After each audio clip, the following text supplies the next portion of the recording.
So now that brings me to my next question. We have to pay a lot of debt in 2028.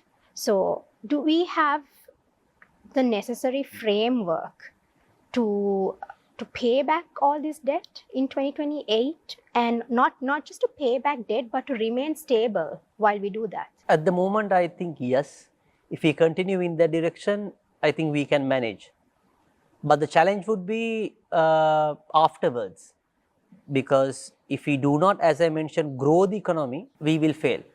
The only anecdote that I could provide, Alanki, is this is in a cricket game, you have to defend your wicket. At the same time, just because you defend your wicket doesn't mean that you're going to win the game. You have to score as well. We have to score. But again, if you lose the wicket, that means you also cannot score. So you have to defend the wicket and score.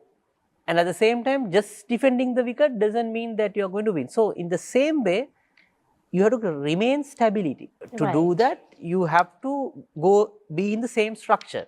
But at the same time, you cannot be obsessed with stability. While you are stable, you have to score runs. That's what I said. We have to do the land reforms, because then you can increase the output.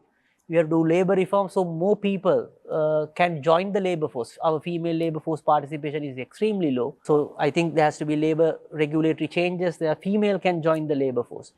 Investors are finding it difficult to invest because 82% of the land is owned by the government. So they should have more access for land.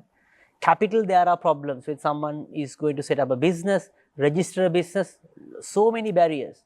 That has to be under Clean Sri Lanka probably cleaned out.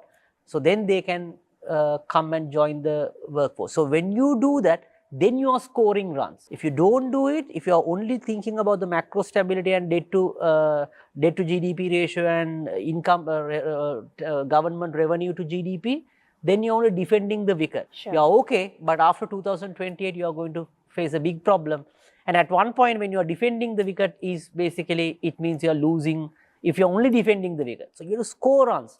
And the way out scoring runs is do hard reforms like state-owned enterprises reforms and also the trade reforms. Because what we do is, when we produce means we also exchange and export, we trade. So we have to do trade reforms and trade more and more on the things that we produce. And to trade, we have to produce things on a competitive basis. It has to be price-wise, quality-wise, should be competitive with the global standards. So for that, we have to work hard. So that's the formula, and it's not an easy one, but it's not an impossible one as well. Right.